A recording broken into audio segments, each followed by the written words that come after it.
Olá, pessoal! Por séculos, o medo moldou reinos, derrubou impérios e condenou inocentes. A caça às bruxas na Europa e nas Américas não foi apenas histeria, foi uma ferramenta, um instrumento político, religioso e social que mudou para sempre a história. Hoje vamos revelar o que a igreja, as coroas e as ordens inquisitoriais não queriam que você soubesse. Prepare-se para mergulhar nos arquivos secretos de um dos períodos mais sombrios da humanidade, onde a linha entre fé e poder se apagou e acusar alguém de bruxaria se tornou a arma perfeita.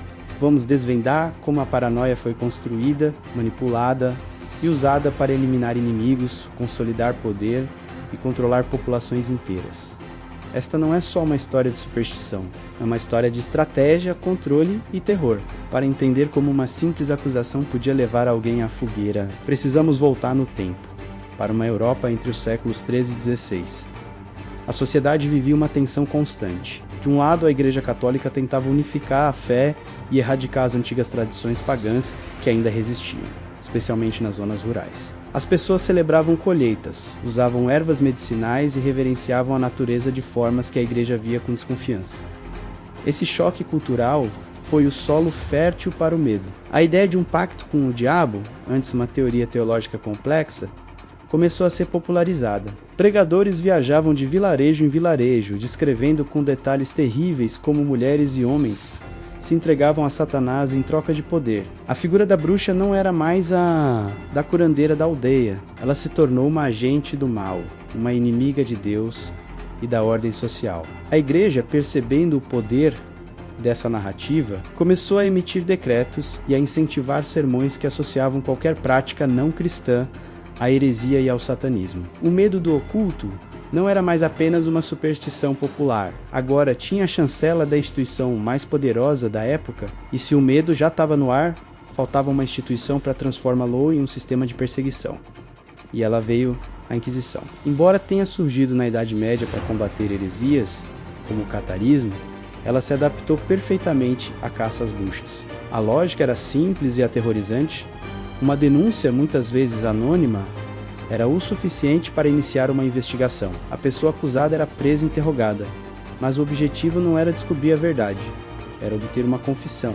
E para isso, tudo era válido. A tortura era um método institucionalizado, aplicado com base em manuais detalhados. Instrumentos como a pera da angústia ou a roda de despedaçamento eram usados para quebrar a resistência física e mental do acusado. Uma vez que a confissão era extraída, o processo não parava. A vítima era forçada a nomear outros cúmplices, criando uma bola de neve de denúncias que podia dizimar comunidades inteiras.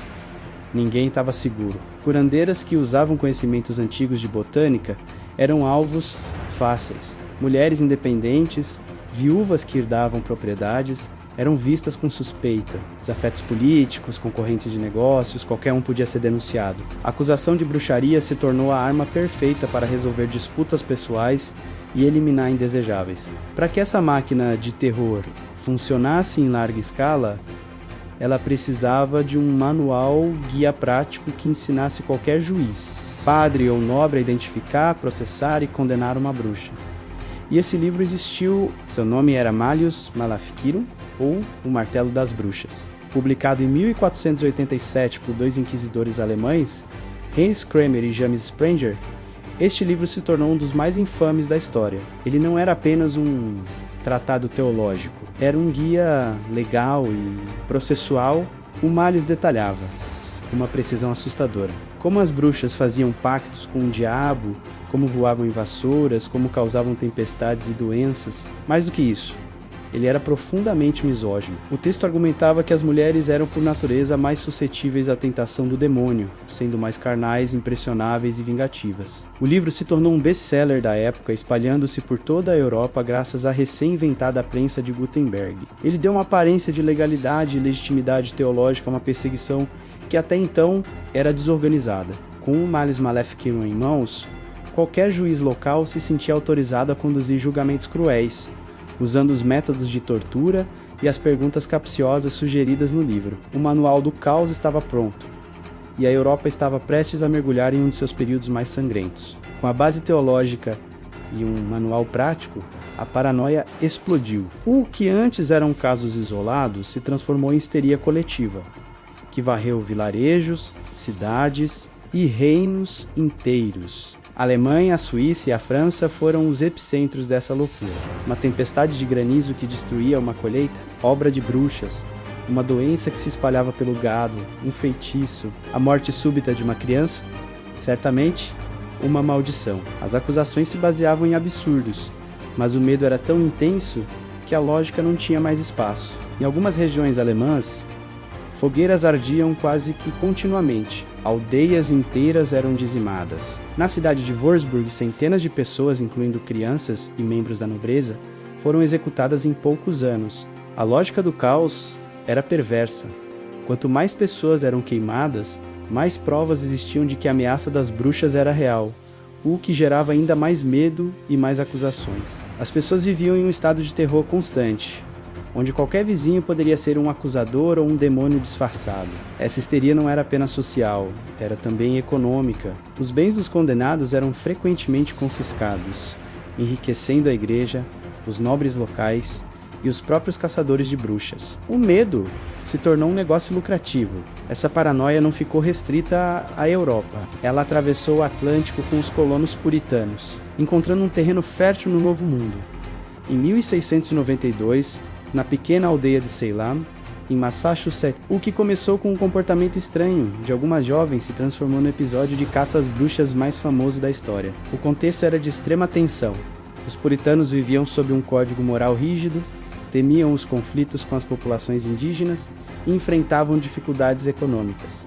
Nesse cenário, as filhas e sobrinhas do reverendo local começaram a ter convulsões, gritar e se contorcer, alegando estarem sendo atormentadas por espectros. Pressionadas a nomear seus algozes, elas apontaram para 3 mulheres da comunidade. Foi a faísca que incendiou a pradaria.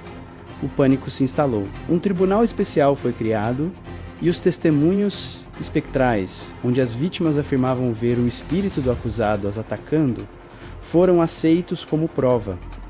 As prisões se multiplicaram, dezenas de pessoas foram acusadas, incluindo cidadãos respeitados. A lógica se perdeu completamente. Recusar-se a confessar era visto como prova de culpa. No final, 19 pessoas foram enforcadas, várias outras morreram na prisão e um homem foi esmagado até a morte por se recusar a depor. Os julgamentos de Salem se tornaram um símbolo duradouro de como a histeria em massa e a injustiça podem destruir uma comunidade. Mas, como toda febre, a loucura da caça às bruxas eventualmente começou a ceder. A partir do final do século XVII e durante o século XVIII, uma nova força começou a ganhar terreno na Europa: o Iluminismo. Filósofos como Voltaire e Montesquieu começaram a questionar abertamente a superstição, a defender a razão, a ciência e os direitos humanos. Eles ridicularizaram julgamentos de bruxaria, expondo a falta de lógica, as confissões obtidas sob tortura e a crueldade de todo o sistema. A ciência começou a oferecer explicações naturais para fenômenos que antes eram atribuídos ao sobrenatural. Uma praga na colheita não era mais feitiçaria, mas o resultado de um fungo. Uma doença não era uma maldição, mas uma infecção. Ao mesmo tempo, o poder dos estados centrais crescia e os reis queriam consolidar sua autoridade legal, diminuindo a influência dos tribunais religiosos locais, que muitas vezes agiam de forma autônoma. Lentamente, as leis que permitiam a perseguição por bruxaria foram revogadas. Os julgamentos se tornaram cada vez mais raros, até desaparecerem por completo. A era das fogueiras estava chegando ao fim, não por um despertar moral repentino, mas por uma profunda transformação no pensamento, na política e na ciência. O saldo final da caça às bruxas é assustador e difícil de precisar. Historiadores estimam que entre 40 mil e 50 mil pessoas foram executadas. A grande maioria, cerca de 80%, mulheres. Mas o legado sombrio vai muito além dos números. A caça às bruxas deixou cicatrizes profundas na sociedade ocidental, reforçando a misoginia, destruindo conhecimentos populares sobre cura e agricultura e criando um trauma coletivo que ecoa até hoje. Atualmente, a figura da bruxa foi ressignificada por movimentos espirituais como a Wicca, que a veem como um símbolo de empoderamento feminino, conexão com a natureza e sabedoria ancestral. Mas a lição mais importante talvez seja mais atemporal. A Caça às Bruxas é um estudo de caso perfeito sobre histeria social. Ela nos mostra como o medo, quando manipulado por interesses políticos ou religiosos, pode levar pessoas comuns a cometerem atrocidades. Esse padrão se repete ao longo da história, em perseguições políticas, pânicos morais e na forma como bodes expiatórios são criados em tempos de crise. A tecnologia mudou, mas a psicologia humana, não. A Caça às Bruxas não foi apenas um capítulo sombrio da história.